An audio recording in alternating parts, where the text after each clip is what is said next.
all that we had left. And there were industries were developing, but not developed at that time, but the scenario was different. So we were looking for a better career prospect and to earn more money. That was our primary goal.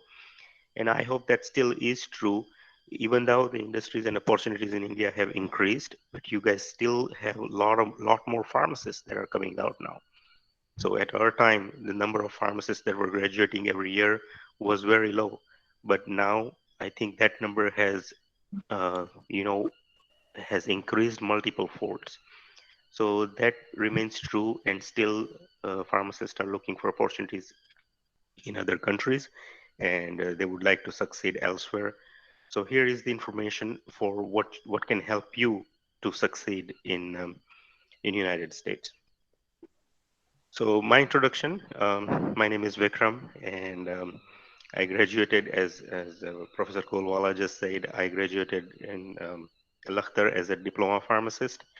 Then I went on to St. John's Pharmacy College in Bangalore, and I graduated out of Bangalore University in 1999.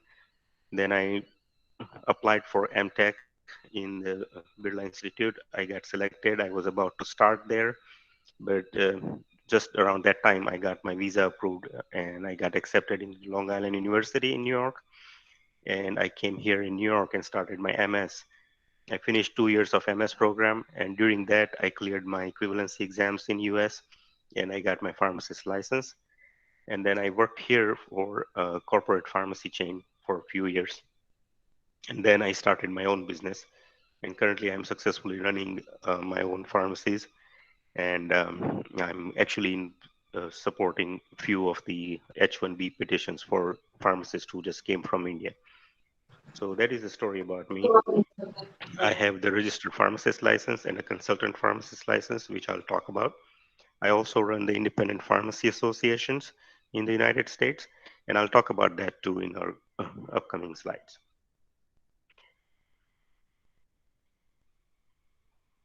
So let me first figure out how to move on here. All right.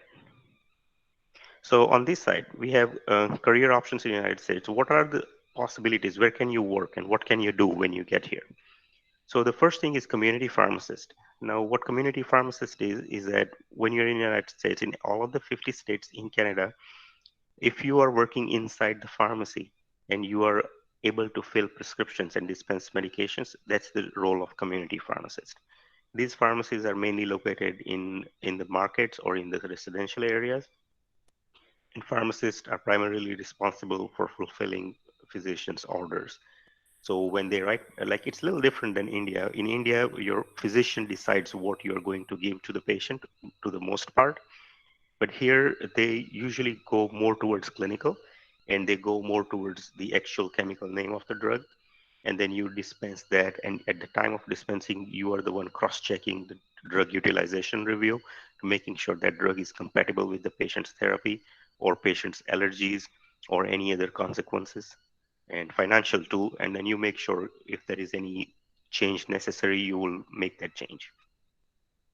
So that is the community pharmacy position, one of the most common job position in US and Canada. Next one is the hospital or clinical pharmacist. So this position is available inside hospitals and institutions. And these pharmacists are no different than a community pharmacist, but their work style is a little different. They don't have to deal with the patients on every single day basis. So they are inside the hospital. Hospital physician would write an order electronically for the patients who are inside the hospital. That order gets to the pharmacist within the hospital, and they send medicine using the hospital staff. They sometimes make IV and parenteral bags and things like that. And I'm sure you guys know more about that, so there is no need to touch base that. The next position is research pharmacist. This position is available in institutions like big pharmaceutical manufacturers and big universities. They hire research pharmacists to carry out research projects and clinical trials. The next one is industrial position, where you would be working into the pharmaceutical company and supervising the production or quality control or any of the other jobs in the industrial position. And this is also a very widely sought position in India too. So you guys are very familiar with this position. Coming up is the working for government. You could be working for a government of the United States. There are multiple positions available in military, in the Veterans Affairs Administration, and even within the government. There are so many things like Drug Enforcement Agency or Food and Drug Administration. They all are always looking for pharmacists. Uh, Next is an academic position where you will be working in university and teaching. This is also a very nice and lucrative job opening. One after that is becoming a doctor. That if you are a pharmacist and if you work for certain years, which is usually 2 to 4 years as a pharmacist in a community or in any other setting, you automatically become eligible to become a doctor. In US, we have a doctor of osteopathy. It's a different program. It's not like I don't think it's offered anywhere else but US. Right now, the osteopath program is 1 year of study and 6 months of rotation after you are a pharmacist. So within a 1.5 year, you can become a doctor and start writing prescriptions. The next one is a consultant pharmacist. This is a unique position. It's not available in all the states, but this position is mainly to deal with the long-term care facilities, and we will touch base with this in upcoming slides. And the last one is pharmaceutical care managers. Pharmaceutical care managers are the pharmacists who work with insurance companies. Because in the United States, most of the prescriptions go through the insurance agents, and insurance companies usually make decisions of whether paying for that medicine or not in a real-time basis. And when somebody is trying to use an expensive medicine in place of a generically available cheaper medicine, then insurance company would want to make that determination whether to pay for that or not to pay for that. And they hire pharmacists to help with that decisions. So now we have learned about all the different positions that pharmacists can work in US. Let's start talking about becoming a pharmacist inside US. So first of all, if you're coming from India, you're going to complete your study in India, that's for sure. So in India, you have following options. You got either B Pharm that you would do for 4 years, or you would be doing PharmD that is offered in very few universities in India, which is a 5 year program. Or you would do an MPharm, which is a 6 year, 4 years of BPharm plus 2 years of postgraduate study, or you would do a PhD. Now, one of those degrees that you would have, most common one is a BPharm that people start coming to US just after they get their BPharm. So once you get your degree in India, what you would do is work on an immigration to USA, how to get here first. That is your first step. Most commonly sought after option is student visa, which is an F1 visa. And other commonly used visas categories are work permit, which is H1B. It is a skilled immigrant work permit where you have to find a job in order to get an H1B. And the third one is an exchange visa, which is J1. It is a little weird category, not used by many in India. I think some of the IT professionals have started using this category. It's very interesting, a little bit easier than H1B. And the last one is family-based immigration. I'm sure many of you might have family here, and some of you might already have options to get here, so immigration may not be a problem for you. But for people who have nothing here and they want to get here, they're like majority of them are going to look for a student visa, I'm sure. Once you get to United States, the third option is to getting an equivalency to US education. So you have finished some of the education in India. Now you will have to prove whether what you studied in India is equivalent to what is going to be offered here in United States. Now, how do US agencies do that? They actually conduct an examination. So you appear for that exam, and based on your score, they decide what you have studied overseas has taught you enough of what pharmacy education is required or not. So this is very interesting, and this has changed recently so many times, and it's still evolving. Um, this examination is called Foreign Pharmacy Graduate Equivalency Examination. Now, this examination is conducted by National Association of Boards of Pharmacy. This name, NABP, you may want to remember that if you are ever going to think of coming to United States. NABP is equivalent to, I would say, Pharmacy Council of India. So NABP is an association, an agency sitting in the center of the US to decide what all other 50 states and their boards of pharmacy will be doing. So NABP is a governing body that makes all the decisions. And NABP themselves, they do the testing for foreign pharmacy graduate equivalency. Once you pass this FPGEE exam, they give you the FPGC certification. It's called Foreign Pharmacy Graduate Equivalency Certificate. This exam is administered by NABP, as I said earlier, and it's tested at Pearson VUE testing system. So Pearson VUE is a testing center, just like you have testing centers in India where you go and get your TOEFL and IELTS done. Similar testing environment is presented here by Pearson, and those testing centers are located pretty much everywhere in US. This exam, previously it used to be that you can pick your date when you want to write it, but because of some anomalies and some issues that happened, NABP changed that course, and now they only do this exam twice a year. So there are two set dates that they announce every year, and you have to appear for that exam on the said date at the said time. So this is one of the qualifying exams. Now, how do one qualify to sit for FPGEC? Now, this is very interesting. Before, when I came to United States back in 2001, I landed here. I looked up for this qualification process, and then at that time, the thing was, if you come from India, you have finished 4 years of BPharm, which was equivalent to United States BS in pharmacy, Bachelor of Science in Pharmacy course. And US BS of pharmacy was a 4-year program. So they thought Indian BPharm is equivalent to US B pharmacy. So we did not have to do anything else, and they just made us eligible for FPGE upon arrival. So as of right now, that thing has changed. So if anybody would want to come to US, they have two options. Like first one is if you are a graduate from a foreign country before January 1st of 2003, then you have completed 4 years of curriculum in your home country. That makes you eligible to sit into the FPGE.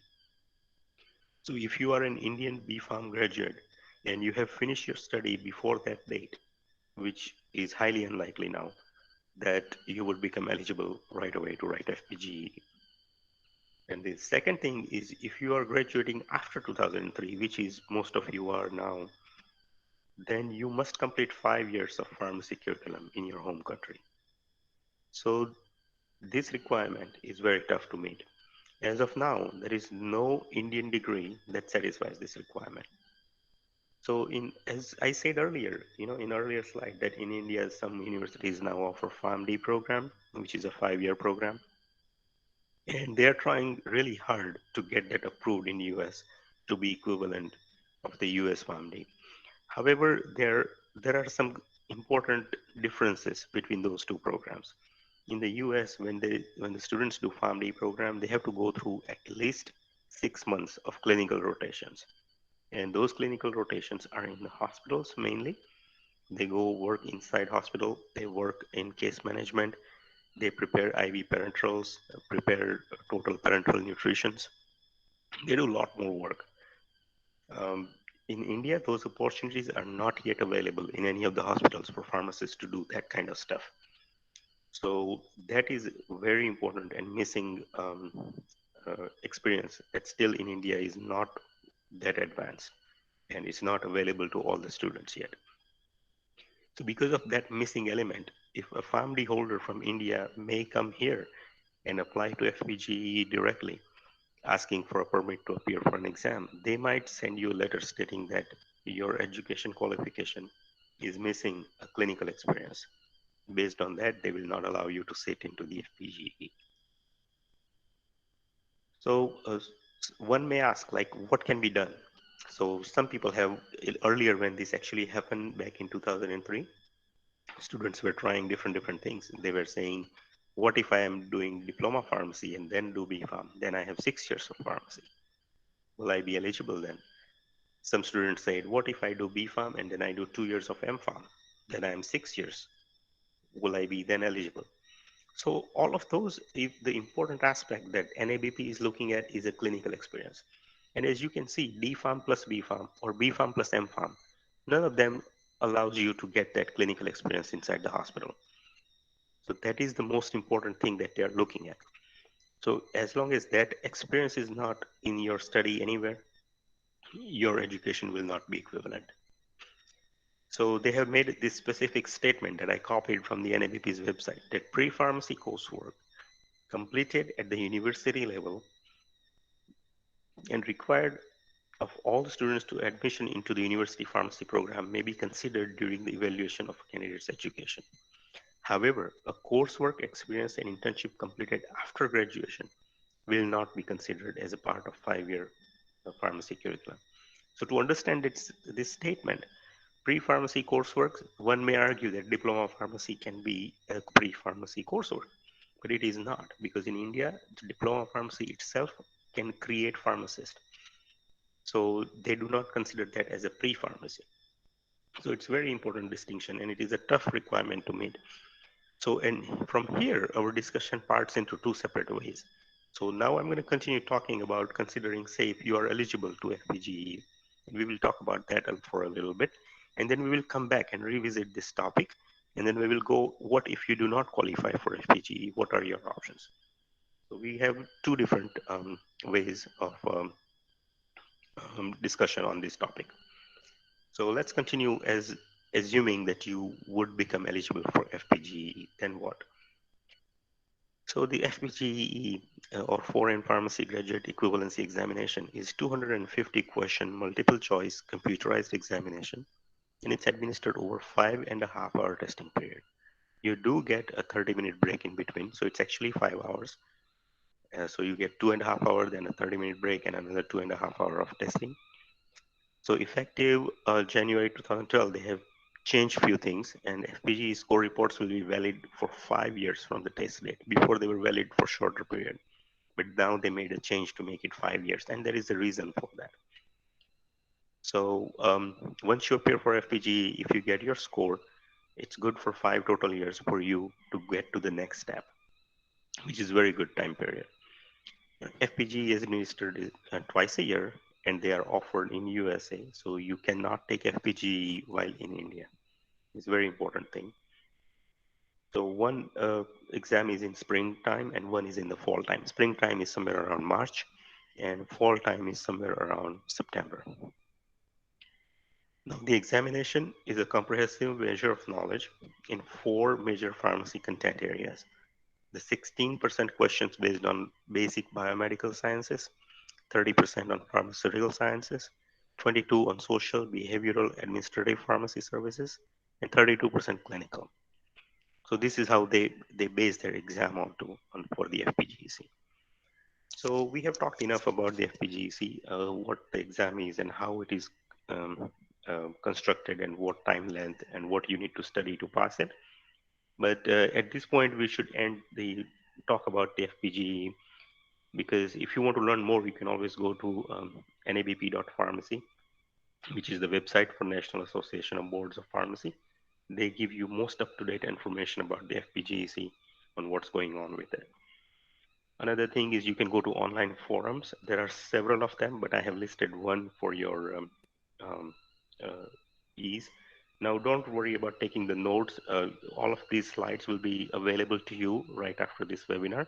And I'm going to work with the Institute, so you will get an email of all these slides. So you will not be missing any of the notes. So coming back here, the one example I left here is RX eConsult. There are several other forums you can search on internet. These forums, the reason they are there and they are helpful is that you can talk to people who are like you and get real-time knowledge on what's going on and how to get things done. So those are very helpful if you're planning this route. Now, FPGE, as earlier we talked, that you have to become eligible to write an FPGC and your study has to be equivalent to the US study. Now, who decides that? So you would say that my education is equivalent to the US education, and FPG, like NABP, might say, no, you're not. So who makes that determination? So they have established a way to do that. They have signed up with a company called ECE, Educational Credential Evaluators, and I have made a link to that company's website in this page. ECE is an agency where you would apply first and you would send the documentation of all your education, including all official transcripts. They only accept transcripts if they are sealed into an envelope by issuing institutions. So your school has, or your university or college has to seal the transcripts and stamp them. And I would suggest if you're planning to come to US, get at least 8 sets of all your documents individually sealed into envelopes because you will need them at every different steps in US. So they will ask for this transcript sealed, and they will ask for proof of degree, so a copy of your actual degree. Don't leave India without getting your degree. Some students are so in rush that right after finishing exam they just start traveling and they're not there for convocation. So then it takes some time to get your degree here. But you have to make sure that you always have possession of your actual degree document. Then your photocopy of your pharmacy degree they will ask and keep there. The translation of non-English documents. Nowadays there are no non-English documents in India, so you don't have to worry about this part. The payment of fee, they are going to charge you a lot for document evaluation. As per my last check, that fee was I think $450 to get your documents evaluated. So what happens is once you apply to ECE and send all your material, they will collect it and they will start reviewing each document, and each candidate is reviewed separately. They do not have any presumptions. So in other words, one might think that one person from Gujarat University came and they declined it, so they are not automatically going to decline the second person from Gujarat University. So they are being told that each person needs to be separately evaluated because everybody may have a different exposure or different kind of education. So they make that determination of what areas you have studied on what percentage. They prepare a report. They send you one copy of the report, and second copy of that report goes to NABP. And then NABP reviews that report, and if the report satisfies their requirement, they make you eligible to sit into the FPGE. So this evaluation service is a must, and there is only one agency that they work with, which is ECE. And the link to ECE I have added to this page. You can go there and review what the requirements are. Now, another very important requirement for doing anything in US is a test for English. You have to prove your English efficiency. So a test of English as foreign language, TOEFL, is now IBT, internet-based test. And TOEFL IBT is the only accepted format of making sure your equivalency in English language. So this test you're going to need for pretty much everything. So I would suggest get on this test, prepare, do some pre-test, and then do the test right before coming to US. So your scores are valid for a long duration of time. In the TOEFL, there are some requirements for FPGEC. Your reading score has to be 21, listening 18, and speaking 26, writing 24. So if you have like not your total score counts, but your individual section score has to meet this requirement. And this is where I have seen a lot of Indian pharmacists struggle, mainly in the speaking. So when they get to TOEFL, they somehow cannot score enough of 26 points, and they may have to retake TOEFL. And I have seen people taking TOEFL like 2, 3, or 4 times and still not pass it. So you might be able to do everything else, and you may get stuck at TOEFL. So I really, really encourage everyone. If you think you have issues with any of these areas of English, you may want to get on preparing TOEFL right away. It will never hurt. You can use your last year in India as a pharmacy school to continue on the side preparing for TOEFL. And there are some institutes in India that help with the TOEFL too. So this is very important requirement, not only for FPGEC, but for a lot of other things you may want to do here. Now, the TOEFL exam is administered by Educational Testing Services, and their website is listed here to learn more about this exam.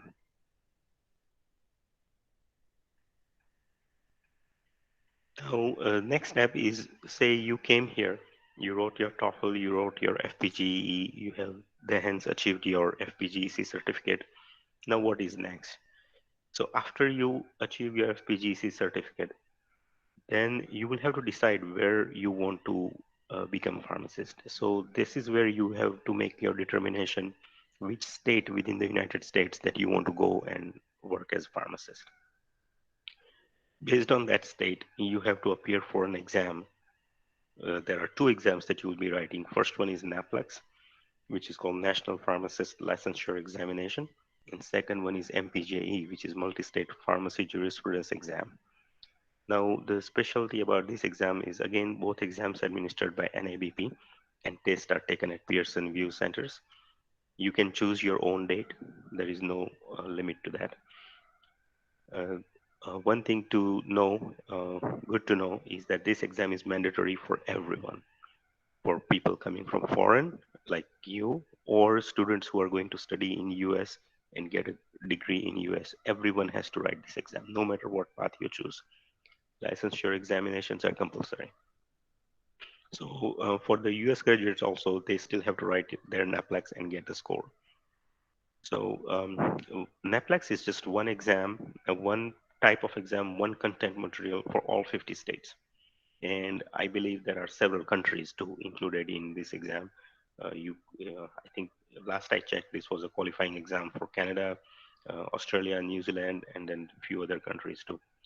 But again, we are just going to focus on US for right now. So one exam for all 50 states. The scores can be transferred to a different state. So when you're going to go appear for an exam and fill out an application form, they will ask you which state you want to work at. Based on that state, your NAPLEX will be prepared and your score will be sent to that particular state only. So if you think that you may want to work in a different state or you may want to get a license in multiple states, then you will have to tell NAPLEX at the time of examination which states you want to send the scores at. Now, for example, like me, I appeared and I sent my scores to state of Florida. But at a later stage, if I decide that, you know what, I think I need to move and I need to go to New York, then what? So Neplex has made a way that I can request for a score transfer at any time during my lifetime. That please transfer my score to the different state. There is a fee you pay and your score get transfers. Now, candidate must score 75 points on this 150 point scale exam. It sounds very easy, right? You have to score 50%, someone would say. But it's actually not that. It is very, very tough.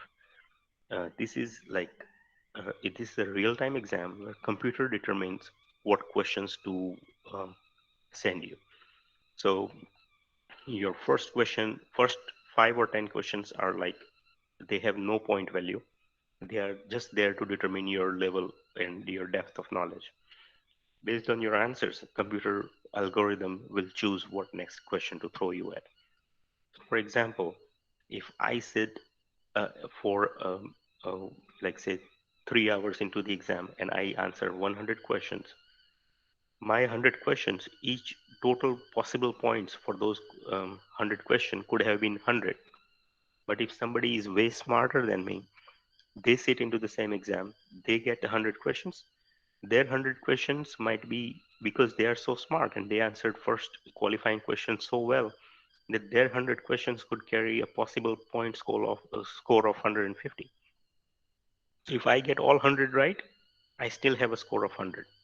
But if that smart person next to me, if he gets all right, then his score will be 150. So this exam is very, very dynamic and it's very hard to understand and interpret this exam. Only thing you can do is just prepare hard. There is no way to trick it or make it nicer for you. So there are no you cannot just memorize everything and just get into it. It is more based on clinical aspect of it. You're only given 5 attempts. And if you cannot pass in 5 attempts, then you forfeit your future becoming a pharmacist. Now, once you pass this exam, the NAPLEX, Then your second step would be a law exam. Now, MPJE exam or jurisprudence exam is administered by same agencies, but it is separate for each state. So when you're writing exam, that is a very, very state specific. In it, those scores cannot be transferred. So once you want to move out to another state, you have to write your MPJE all over again. So those are about the final licensing exams, and there is no need to get scared about these two because these two are mandatory for everyone, people who study here or people who come from abroad.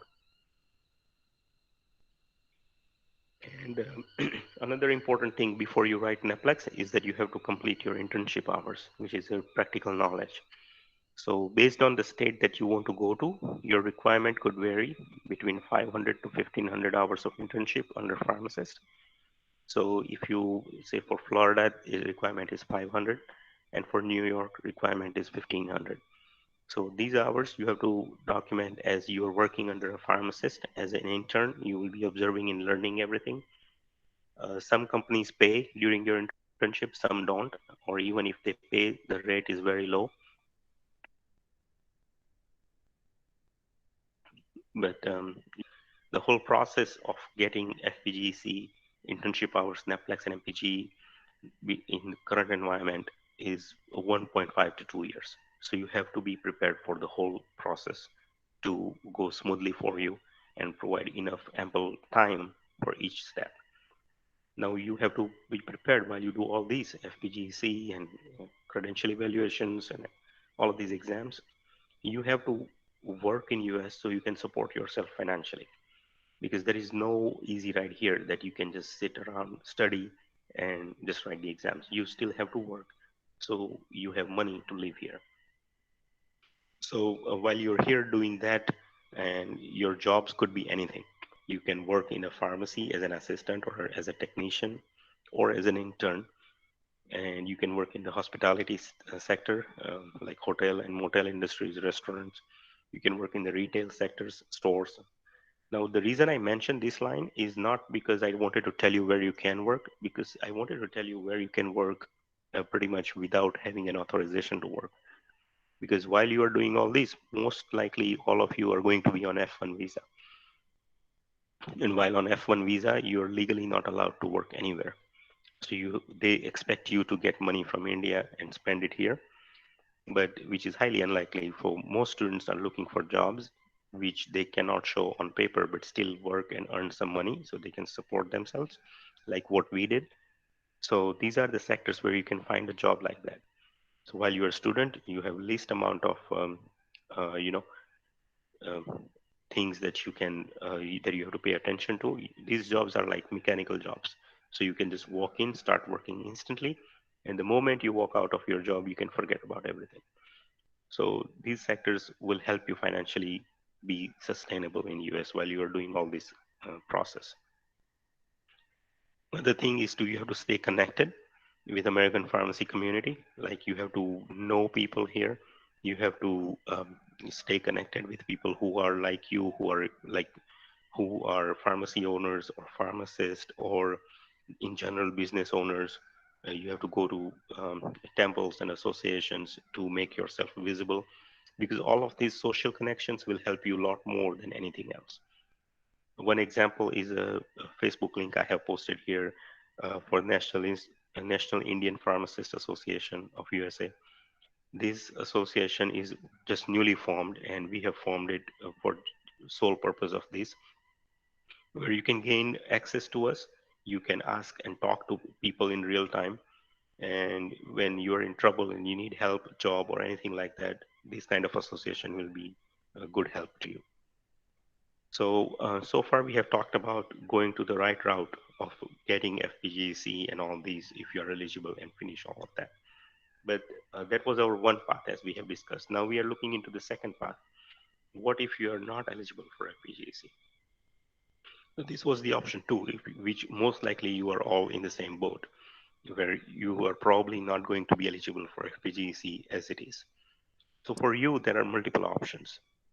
So you would be looking for a non-traditional PharmD program for international students.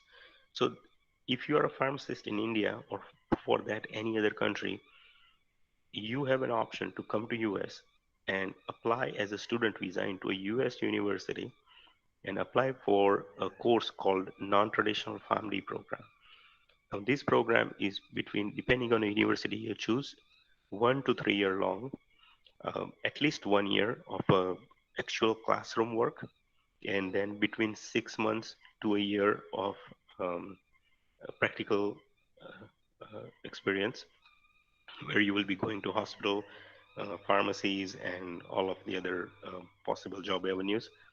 So this program is designed in the way that if somebody has studied internationally and they are pharmacist in their home country but not eligible for the FPGAC, this shorter PharmD version of a program makes you eligible for a NAPLAX in US. So this is very new program and they started after 2003 just for this one purpose. Now you, after you finish this program, you graduate with a PharmD or Doctor of Pharmacy degree in US. Degree will be issued by a US university. And after you get that degree, you are immediately eligible to appear for NAPLAX. No need to go through FPGAC anymore. So all of that earlier talk will vanish out of your picture. So I have put a link for one of that example. So I have a Nova University in Florida, which offers that course. Many other universities do. So Nova's link I have posted here, which you can click and learn more about their program. And I have a link for AACP, which is American Association for Colleges of Pharmacy. So AACP manages the approval of the pharmacy programs in the US. So their link will guide you further on what other universities would offer the same program. This program is very unique, and so many students are doing this. They are what they're doing is from India after they finish their BPharm. When they are in last year, they prepare for TOEFL. They get really good scores at TOEFL, and at the same time, they start looking into US universities, which university fits your need. Now, criteria to consider is if you have people in US uh, who might support you in one or the other way, then you may want to find university close to them. If you have nobody here, then your only goal is to find a university which is cheapest. Like say Nova here is an example. They charge 45,000 US dollars per year as a fee for this program. So you have to pay close attention to that fee structure also because financially it has to be sustainable for you. So you have to find a university and then you apply for this program directly while you are in India. So you have taken your TOEFL in India and you are applying for this program. If you get accepted to one of these university, based on that, you get to embassy and get F1 student visa. After you get the F1 student visa, you land in US and you go to this university, complete your program. And while you're completing the program, you do a side job somewhere else to support you financially. And once you are done with your family program, you will be called Doctor of Pharmacy and you will get direct uh, appearance into NAPLAX. So this is the most common way for Indian pharmacy graduates of modern days. They get here, they get the F1 visa, and they get to the US universities. Now, all of this talk we have talked so far, it only applies for registered pharmacists. So earlier in the slides, we have talked about different job prospects in US. So the first one was a community pharmacist, and second one was hospital pharmacy, and the third one was government pharmacy in the job prospect section. So in any of those three jobs, which 99% of you are looking into, you, you would become registered pharmacist and you go through the process that we discussed earlier. And once you become pharmacist, you will have a job opportunity to work in community pharmacy, which is either big, large corporation or a small pharmacy like mine. You would work in a hospital or in any of the government sector. Other than that, if you become registered pharmacist and you are not interested in any of the jobs that are available here, what can you do further is you can become a consultant pharmacist, which is a specialized course for long-term care facilities and skilled nursing facilities. So when people are living into a nursing facilities for long-term, their medications are managed by nurses. So they need a specific pharmacist who can oversee this program, who would be responsible to make sure that every patient's med chart is complete, medications are not interacting. He will be deciding what time to take what medicine, and he will be making all the pharmaceutical determination for that nursing home. So this is a consultant pharmacist job opening. Second one is a nuclear pharmacist. So there are certain research hospitals, they work with the radioactive isotopes as a medicine. So they require a specific, like a special certification for pharmacists, which is nuclear pharmacist. Next is a compounding pharmacist, which is extemporaneous compounding of medications. I'm sure you have all learned it, and you will be learning it too, if you haven't already, in your pharmaceutics class, how to extemporaneously compound different prescriptions, converting tablet into liquid, converting powders into creams and ointments, making suppositories, making, all different things, troches and all. So that falls into compounding pharmacist designation. There is no special like government approved program to become a compounding pharmacist, but there are so many universities offered uh, additional study material for compounding pharmacists. So there is no special licensing that will say you are a compounding pharmacist. But obviously there is education material which can help you become a compounding pharmacist. And this is a good way to earn a lot of money.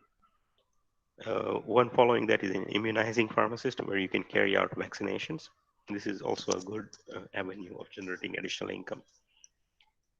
And if you're not interested in any of that, becoming registered pharmacist, you have follow-up to get into PharmD program if you haven't already done so.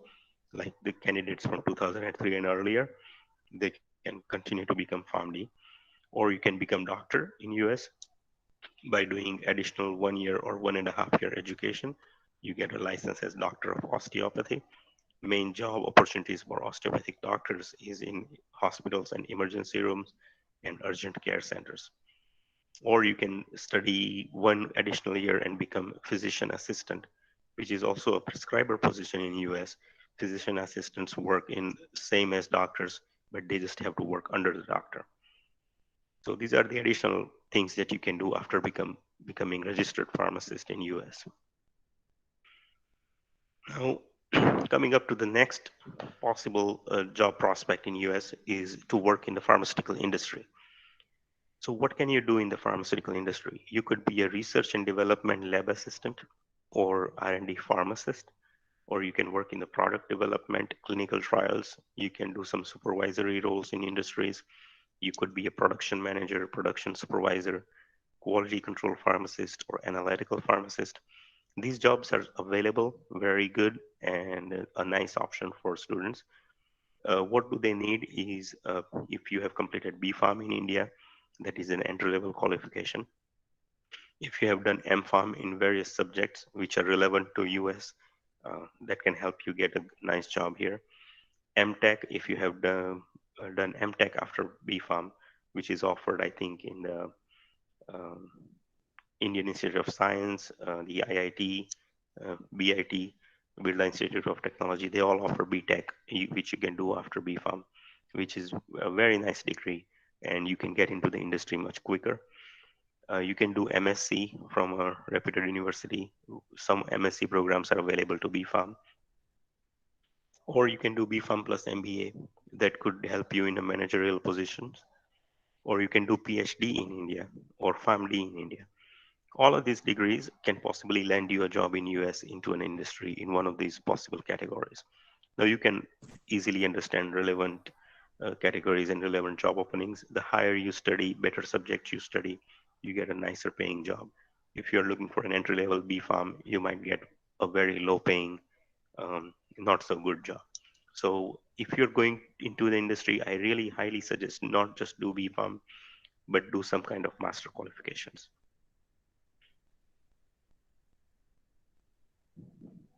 Coming up next is working in academics and research. So if you want to work in the US university, becoming lecturer, assistant professor, dean of faculty, or research coordinator or research guide or advisor in a university, Indian degree of M.Pharm, M.Tech, and MSc can help. And one that definitely helps is PhD. But what I highly recommend if you're looking into this particular field is do M.Pharm in India or M.Tech in India, come to US on a student visa and complete your PhD in US university. That could be an ideal combination, and you can get the best possible job in nicest university in US that way. So this is one another way that people are looking into. and study and working in the US um, academics. Now, all of these, whatever you do, is going to involve F1 visa, study in US, or some other kind of visa. So, if you're going to study in US whether at a PhD level or MS level, you're going to need to find a university that best suits your need. When selecting university, I highly recommend pay attention to how much fees they will be charging, and if you have relatives or family in US, make sure you try to stay close to them. Now, one may ask, will I get admission into the university? And my answer is yes. Anybody who is going to apply for anything anymore in any of the foreign universities, whether US, Canada, UK, anywhere, you are all going to be accepted. Because let me tell you, put it this way, a recent study came out which explained that every single student who studies in any of the US or London university, they whatever fees they are paying, if they are like say a student born in US and studying in US university, whatever fees they are paying is not enough to cover university's expenses.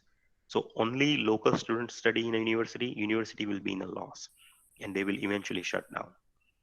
So the only hope of revenue for these universities is to get international students. Because when you come here, you pay approximately 5 to 15 times higher fees. And because you pay that much of a high fee, they have a lot of money coming in millions, based on how much tuition money they are going to get from you. And that is the only source of income for these major universities. So a recent study was done on Cambridge and Harvard, and they both found out that both of those universities need international students to support their operations, and which is true for all other smaller universities too.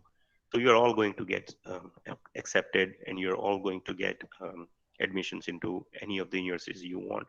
Maybe if everybody is aiming for the nicest university, you may not all get into that because there is a limit on how much students they can accept. So I suggest you apply for at least 3 universities. So you have option to choose from if you have to, or you can get at least one admission letter. And if you're coming that way after BPharm, you would apply for MS or PhD level. You will need your TOEFL and GRE.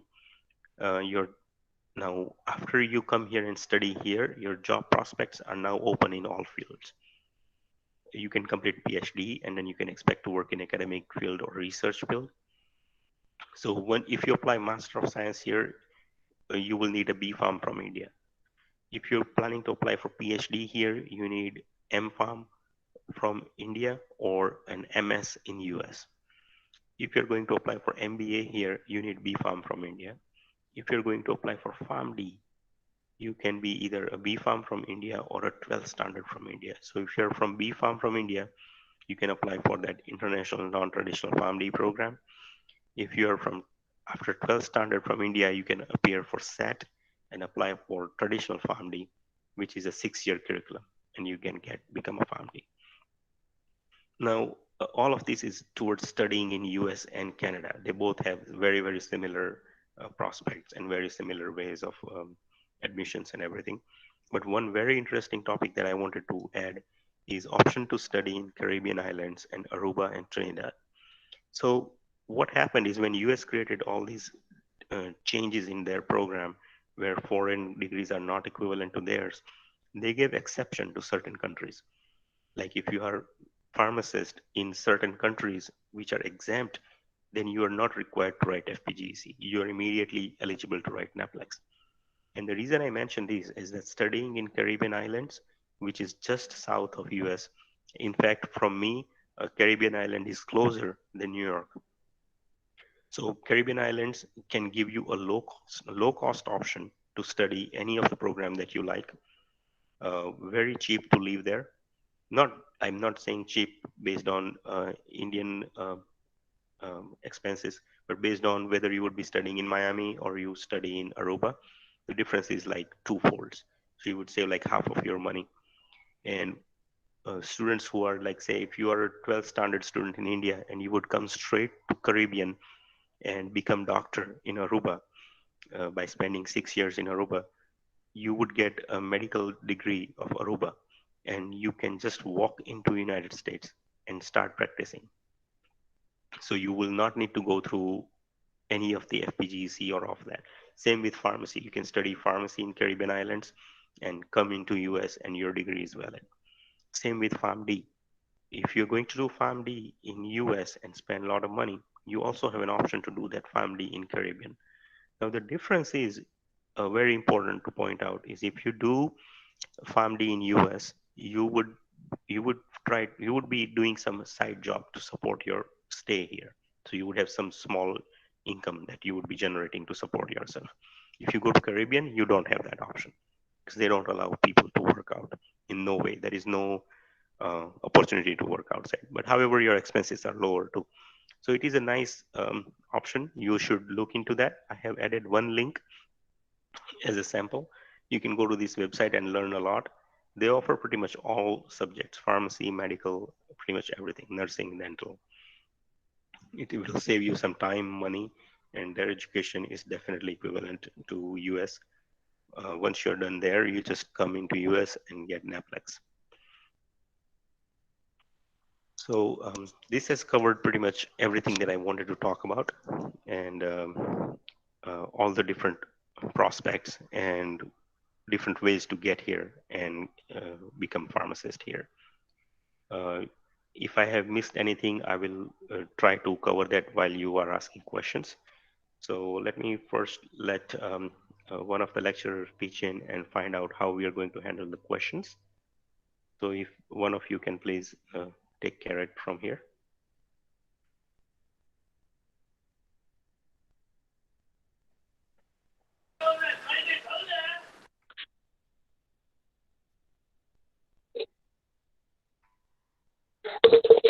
The participants can ask the questions directly, one by one. Okay, so I see some questions already in the chat box. I can start reading while you can start typing into the chat box and I'll start answering from here. So let's get here.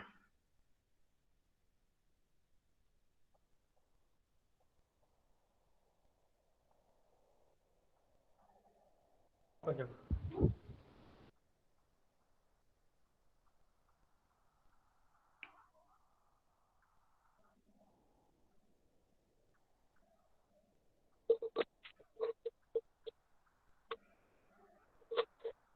Okay, so there was a question at 8:23 from Dr. Patel asking about what options for FPGE are available for 4 years BPharm students and 5 years PharmD students of Indian University. I'm sure we did cover that part just a little bit ago. If you want, I can readdress that. Um,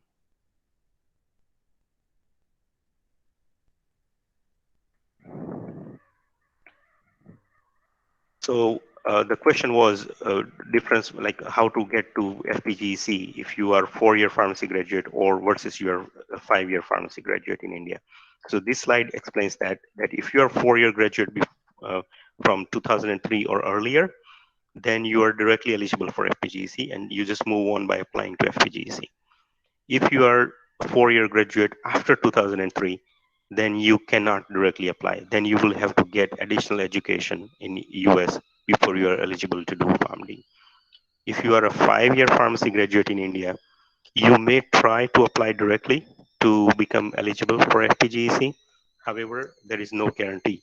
Most students are getting a rejection from NABP saying that you are missing clinical experience and you will have to study further to get to what you need. So these are the two options of appearing for FPGEC.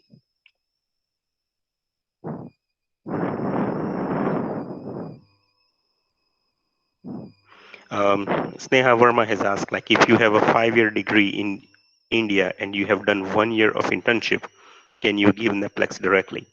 So answer is again same. You think you would be eligible for NAPLEX, you would need to apply to educational credential evaluation and let them examine your credentials and see if you become eligible. My opinion on that is that your 1 year internship is the critical part of it. If you have done 1 year of internship, what kind of internship you did? Did you have a clinical rotations inside the hospitals? Did you prepare any of the IVs or parenteral nutritions? Did you work as a care manager? Did you do medication therapy management? All of that counts. So if you did those kind of stuff, more likely you might be eligible. But if you have not done that, then most likely you will get a rejection asking you to finish additional qualifications.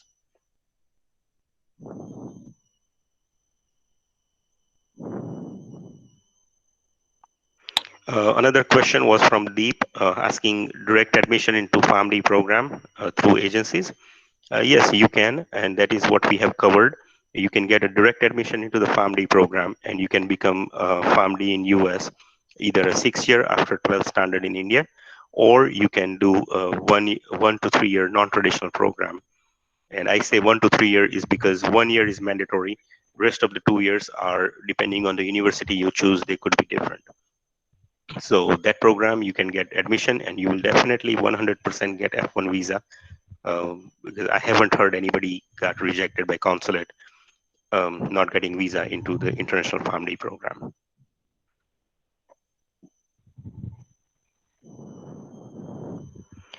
Another question about PharmD in India. You are not directly eligible for NAPLEX. If you complete PharmD in India, you will still have to go through FPGEC process, and FPGEC will determine whether you are eligible to appear for FPGEC or not. And again, this particular rejection of missing clinical experience might come back to haunt you on that.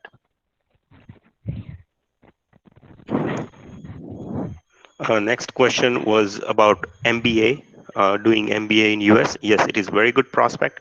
If you're going to do PharmD in India, you can come to US and do MBA, and then your job prospects will be mostly industrial. You would not be a pharmacist in the US, so you will not be able to work as a pharmacist. And MBA education does not count for uh, any kind of licensure. So if you are PharmD in India and want to do MBA here, your job prospects are mainly industrial. While you're doing MBA, you can go through all this process of FPGC and see if you can become eligible somehow. But chances are very low that they will consider your education.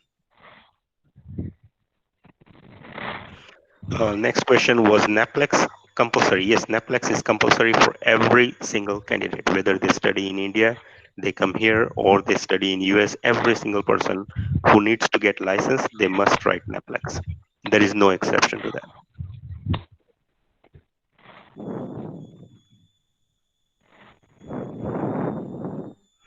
And there is a question at 8:51 from Payal. It says, after my clinical pharmacy completed, uh, that time, what scope in US? So I don't really understand that question, but I think you're trying to ask if you do clinical pharmacy rotations or a PharmD, what is your scope? So you would become registered pharmacist, and you would have all the options to work in all different industries, academics, and as a registered pharmacist.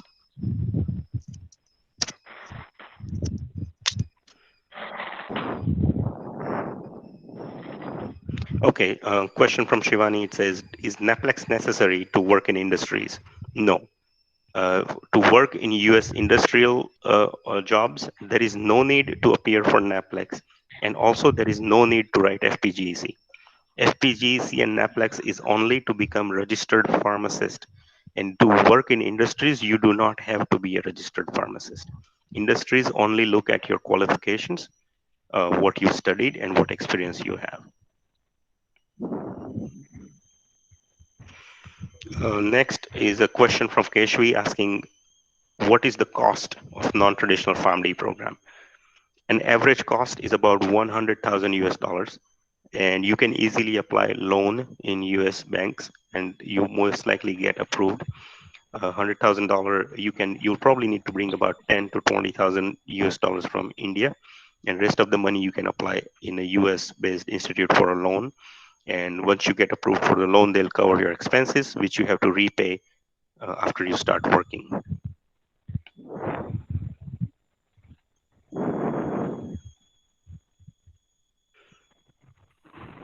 All right, and then another question was about master's program in US after doing BPharm in India.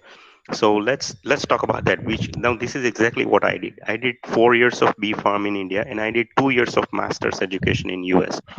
Now, master's education, if you just do that much, then you don't have to worry about NAPLEX, not worry about FPGEC, but you will be looking into the prospects of working into pharmaceutical industry, or you can also work into academics and become lecturer or professor in US institution.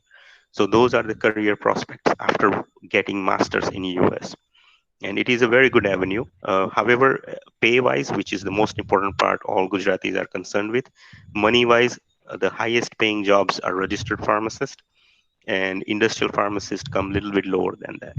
So if money is the thing that you're looking after, then you may want to just go through the FPGC, NAPLEX, and all.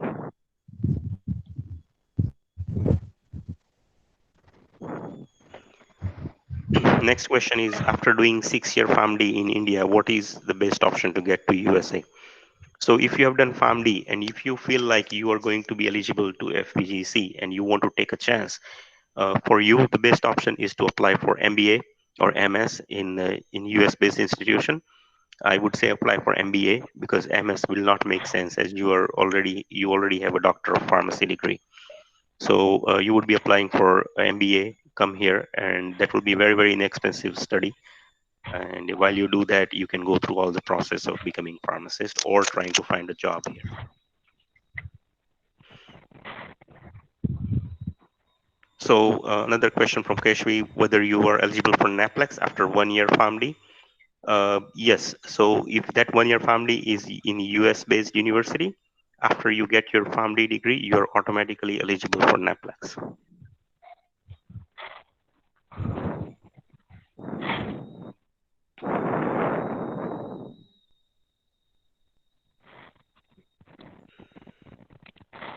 Okay, so last two questions. One is based on MPharm in India. As I have discussed earlier, you have very good scopes.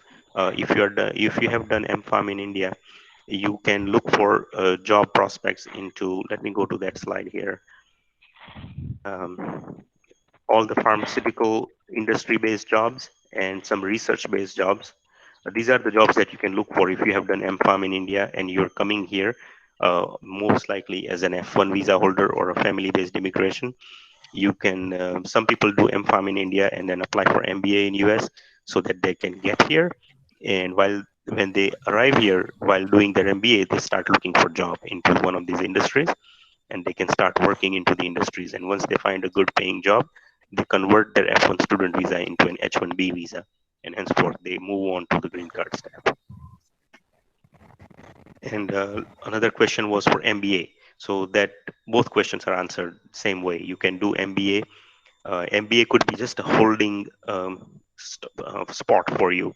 So while you are applying for MBA and you get here and start your MBA, you will have 2 years to find a nice paying job and convert your student visa into a H1B visa.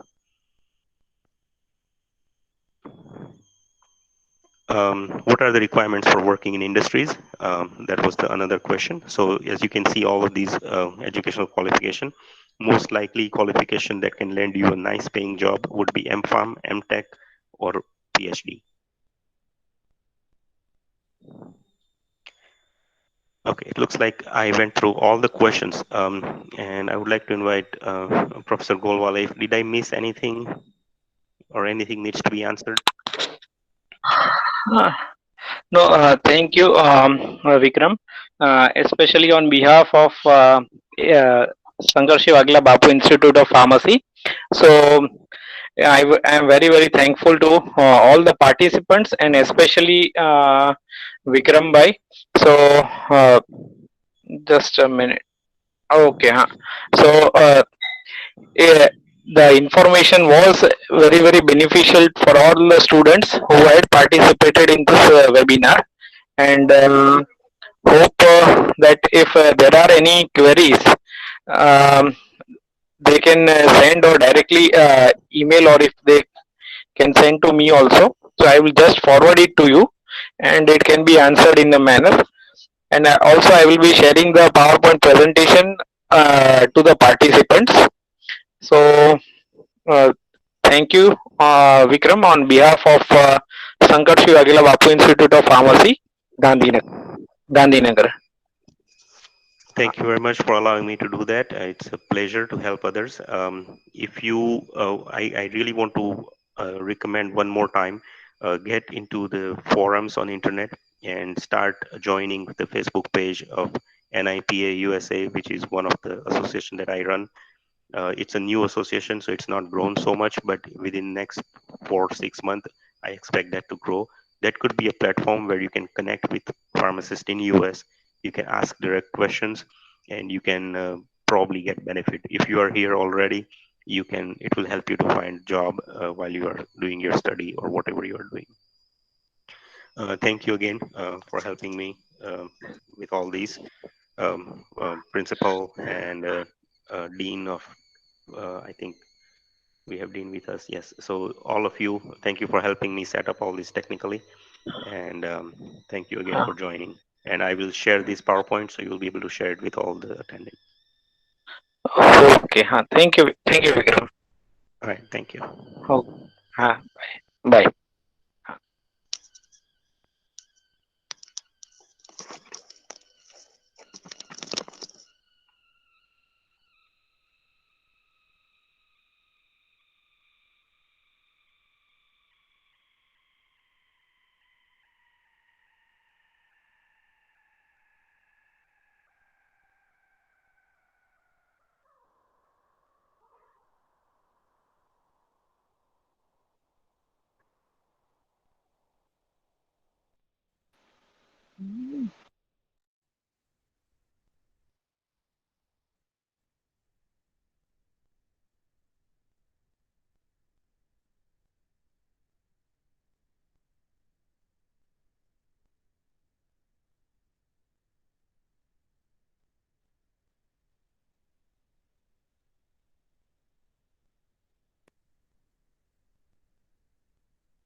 Hello.